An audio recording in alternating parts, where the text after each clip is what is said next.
I'm just getting Hello, water. everybody, and welcome to another episode of An Unexpected Fight. I am here today with a super special friend and guest, and I'm so excited to have her share her story with you guys. And it's going to be a little bit of a different episode. Sharelle Mendenhall is here with us today, and she is current reigning Mrs. United States. And I am so happy to call her a friend and sister queen. Just to kind of tell you guys a little bit about how I met Sharelle, we ended up competing together in the Mrs. America system in 2023. So we met. We really didn't have a lot of time to really get to know one another at that point in time. But after that, we had a lot more time to kind of get to know each other. And through that, I ended up finding out after the fact that her son, Blake, had been in a really terrible accident. And through that, we were kind of bonded over shared trauma and, different circumstances and things like that. But we have been super close since then. She lives in Las Vegas, Nevada, so we're as close as we can be.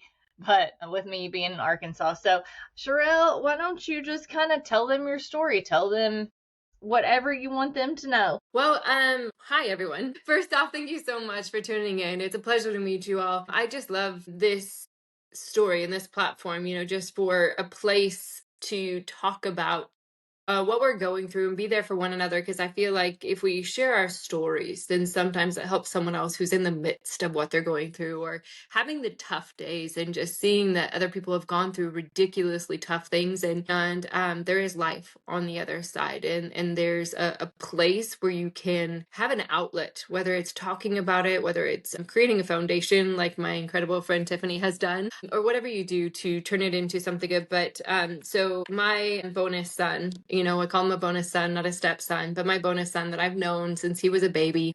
He got in a snowboarding accident this past year, and he hit a tree and severed his spine and became a paraplegic. It was one of the scariest times you could possibly imagine, because we didn't know fully what was happening. All of us were in different states. We were literally in three different states when we got the call.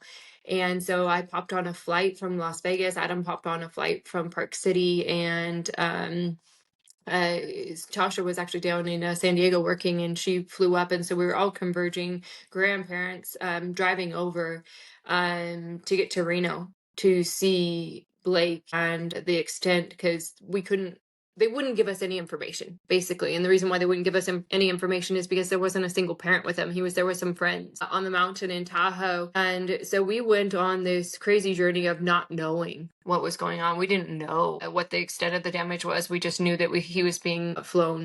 Yeah, I'm listening, girl. Okay, yeah, I did this. It just did a countdown. It like went away and just did a countdown. So I just wanted to make sure. Nope, you're good, girl. Keep Okay. on trucking. Keep on checking. So, long story short, because I don't want to cry, but Blake handled absolutely everything like a warrior. And I asked him the question, while in bed, and I shared a lot of his story through social media just because I couldn't tell every single individual. And I know that you know this, Tiffany, is like, as soon as you said pray for Blake, I was getting bombarded with text messages and phone calls, and every single time I was telling a story, I was getting gutted. I couldn't keep it together, and it was just like over and over and over again. So I put the story out on social media because I had asked for prayer, and then all of a sudden there were a lot of people sending messages to Blake. They were sending him encouraging words. They were saying, and videos from around the country. And it was powerful to have people join in and just encourage him. And then Blake says to me while we're, hospital bedside, he says that God doesn't give you anything that you can't handle, and that it's going to help you become a better man or woman. While he's in the hospital bed, after he learned that his spine was severed, and this is coming from a 15-year-old kid who's an athlete, and it Yeah. just stops you. As you walk away and you're like, man, would I handle it with so much, maturity and grace? And that wasn't the end of it. It was an arduous journey, and it's been an arduous journey. And life now has looked so different because he's always been, back and forth and travel. And Now we've been doing the back and forth travel to be able to spend as much time with him. But he's now 16. He just turned 16 in December, had his birthday party. And he's really discussing cars. He's getting a car, what it looks like to live his life. He's actually going to head out to go do some snowboarding, so sit skiing actually. Yeah, so he's facing the very thing that caused the tragedy. And life looks very different. We're not done praying for miracles, I'll tell you that. But now, part of it is he just got to go back to Craig Hospital this past week, and he said it was so fulfilling to be able to mentor some of the kids that are in the middle of their recovery and in the middle of their tragedy and don't feel like they have hope and they feel like life is over. So he felt really fulfilled to be able to go back there and share that story. So that's kind of the long and short of it. There's so much more and a lot more details, but today, I've had enough crying already. I know, I know. Well, like whenever people say God won't give you more than you can handle, for me, I struggled with that a lot whenever Nora got diagnosed because I was like, no, I can't handle this. And then I had read something, or I don't remember if somebody told me or whatnot, and they were like, God never said he won't give you more than you can handle, but he did say he'll walk with you through. Correct. So, Correct. that's kind of what I've clung to over the years is I don't have to think of myself as strong or that I've been, given some gift of strength when really it's God that's who's carrying me and it's not me at all. So but I love that Blake had such a fabulous attitude, straight from the get go. So, like when you heard those words, his spine is severed, what are some of the thoughts that kind of went through your mind? Because I mean, really, that's like hearing your kid has cancer. It's like, excuse me? Like, Yeah. I did not just hear what I think you said to me. Like, that can't be real. When they said that, we were sitting in the hospital room and it was the surgeon who was showing us the pictures. And time stops and you ask all the questions because you don't know. When Right. he said severed, does that mean it can heal? Does that mean the spinal cord? Like all the questions because you don't know. You have no idea. And so, and to be honest, the surgeon was just very abrupt. He's like, I did my job and I put his spine back together. Like it was super cold. It was like a very cold conversation. He's like, I did a brilliant job. He's like, his statement was, I've been doing this for 20 years and this is the worst case Right. I've ever seen. And he said that about Blake.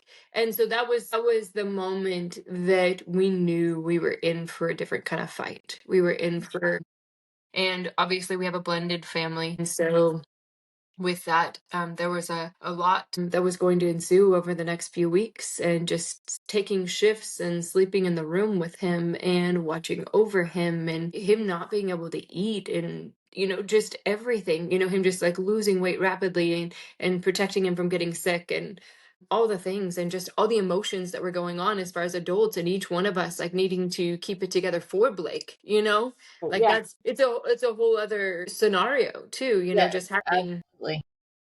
having, you don't get to have a breakdown in front of him. You have to be strong for him. But to your point, and I want to reiterate what you said, because I think it's so powerful.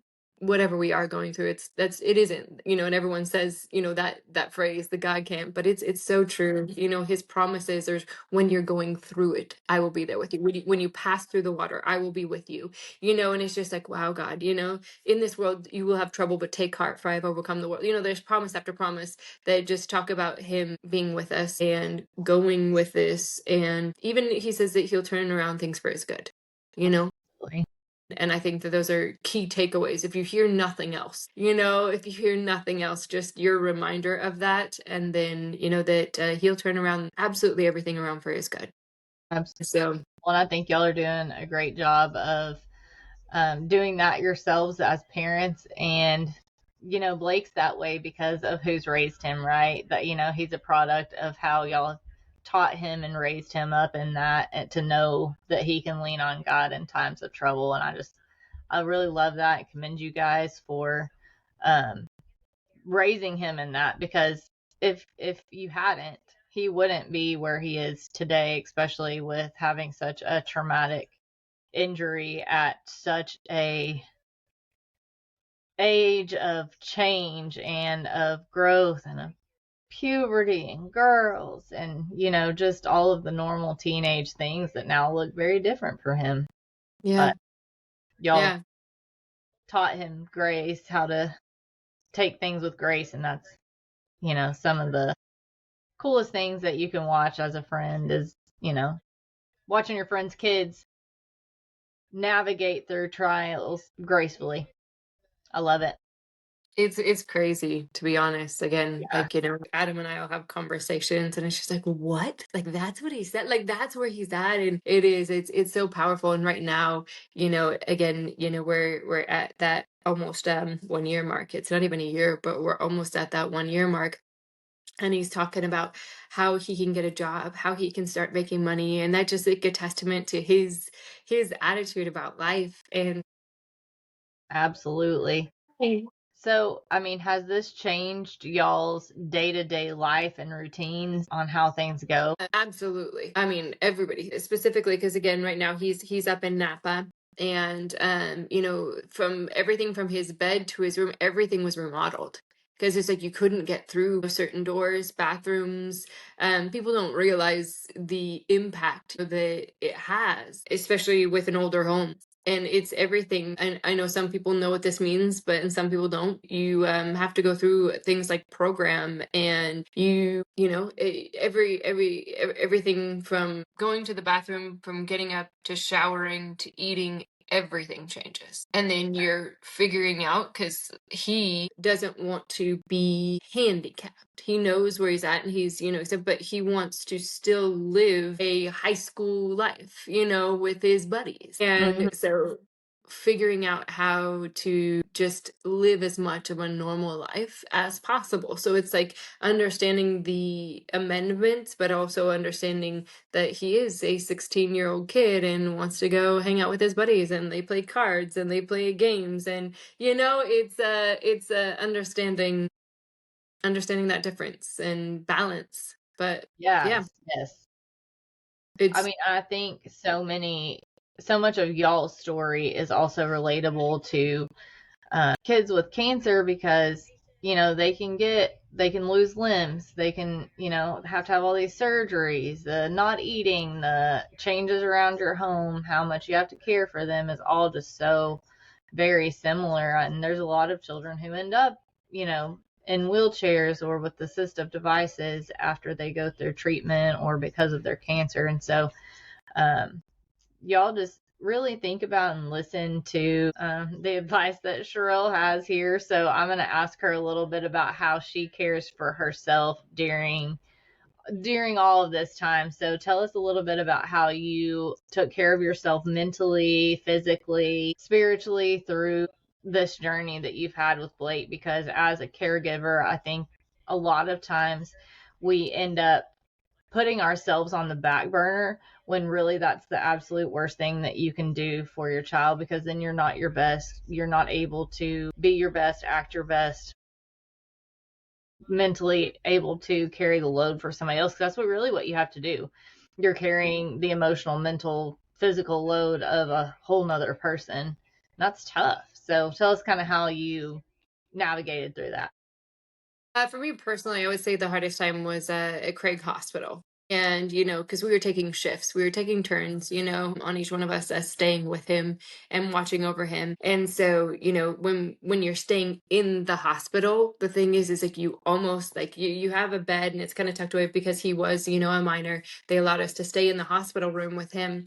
And so in that bed, it's not about that it's an uncomfortable bed. Yes, it's uncomfortable, but the whole thing is you have your ears open, 24/7 to be able to listen if they need anything. If he's uncomfortable, if he needs water, if he can't reach something. And so it's just like not sleeping during those times can be, like you said, you're in it so much that there's so much adrenaline, but like after a while it starts wearing on you, and like you hit a few months of the not taking care of yourself, and you're like, Oh my gosh. The only thing that I think that I did do well in the middle of that is spiritually praying a ton. And then after that you kind of had the check and be like, okay, I've stopped doing the things that keep me healthy so that I can be there for the rest of the family. Because it's being there for Blake, but it's being there for the rest of the family because I feel Mhm. like that's what I really the role I really played was kind of being the liaison between everybody. I was making sure everybody's calendars and flights and everything, and we had coverage. And it was one of those things is because everybody figuring out who's going to be there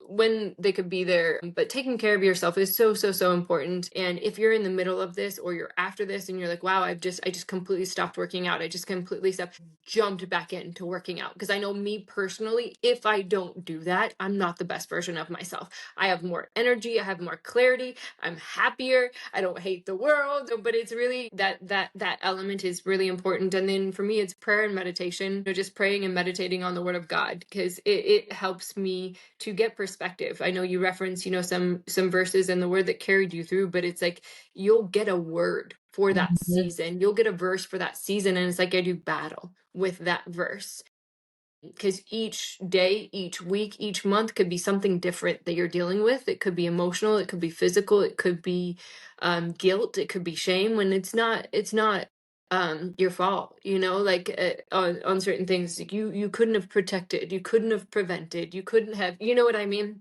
Like all the Absolutely. things that go through your mind. And so just having a word or a specific verse that's for self-care, and then just understanding that it's not selfish to take care of yourself. I love that. Yes, not, yeah, guys, take care of yourself. You can't take care of somebody else if you're not caring for yourself in the process. Yeah. So, tell me a little bit about the nonprofit that you work with for Blake and that y'all support, and tell everybody about kind of what that is and what they do and what that looks like. Well, first off, Blake got to go out with the High Fives Foundation. It's the High Fives Foundation. You guys have to follow them. You have to follow Roy. You have to see what they're doing because they're incredible. And they're really looking to expand, but they gave Blake hope. In the middle of being in the hospital, and they come in and he introduced himself, told his story of when he had his injury and how his wife has an injury and she is a two-time Paralympic champion. She's incredible. And so with that, their foundation gets people out doing sports again, out doing life again.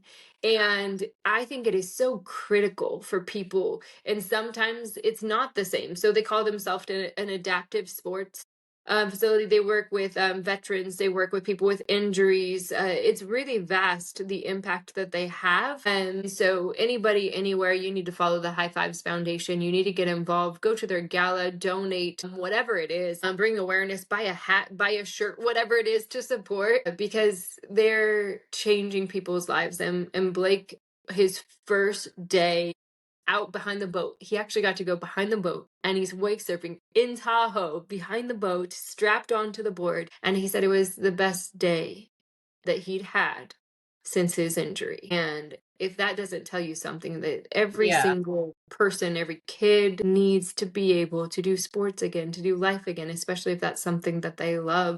I mean, I couldn't imagine going through that at almost 40, and to have someone who doesn't really know how to cope just due to age and Yeah, experience, haven't lived their life, have so much life ahead of them, to have that stripped away and to be told you're never going to do XYZ again, and then to yeah, get to do some of those things has to be just absolutely life changing for them to realize that they can and will do things that they thought they wouldn't be able to. That's just so cool.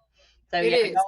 definitely follow the High Fives Foundation. I'm certain that this foundation, any adaptive sports, has helped kids with cancer, because a lot of these kids have to have adaptations of some sort. So I'm Yeah. certain that they've worked with kids with cancer too. So what else do you have going on as Mrs. United States these days?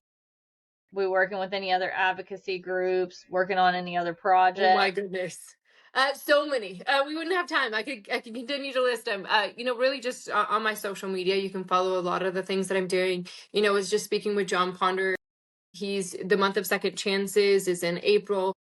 In January, it's all about human trafficking and awareness. So getting involved with the local groups that are doing their part. They actually help rescue some kids. They give clothing. They've expanded their reach just because of our unique situation here in Las Vegas. Yeah. And that group is called Worth Fighting For. I could give list after list after list of organizations that I'm getting the privilege to work with. And now with all these tragedies, finding, because we have North Carolina and they're still in the midst of just going through the rubble, going through trying to rebuild their lives. You see them need simple things like propane. And so just bringing awareness to the different things. I'm originally, from LA, and, seeing all these houses burned down and these people going through it. And I think the beautiful thing is how many people are coming alongside them to support them and to love on them. I think that's important.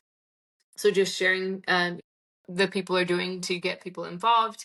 And then, so just, again, like I said, just every single opportunity that I can, I'm showing up to events. I'm helping with feeding individuals. We have the Roar Fest. We have monthly gatherings. We're bringing leaders together. We're trying to do unity to, help with the fatherhood project coming up. So, again, like it's I program love it. after program that I'm just jumping in and saying, how can I help? How can I help? How can I help? And then I'm also just kind of referencing to earlier, overall wellness. I have a massive heart because I feel so many of the things we've been innocently ingesting is causing cancer. It's actually causing things that we're going through. And I want to bring as much awareness as possible to get those out of your life. And then B, what can you do to kind of like detoxify and switch your lifestyle so that it's not arduous? And some of it is small changes. It's not like, oh my gosh, I have to completely redo and go live on a homestead. And if you want to do that, by all means. But that's not what you have to do. It's like simple things that can change your life and your family's life. Absolutely. So where can everybody follow you? Sharelle Mendenhall, all across the board, and official Mrs. United States is I have it for this year. But yeah, Sharelle Mendenhall, absolutely everywhere. Whether you're LinkedIn, Instagram, TikTok, as long as it exists. And then there's a new platform coming out. It's called Own. Yes, there's a new platform coming out which is called Own. I'm going to be having a conversation with them because they're US based and they want to have almost like a TikTok here in the US that they're going to be doing, which is really cool. So all Sharelle Mendenhall across the board.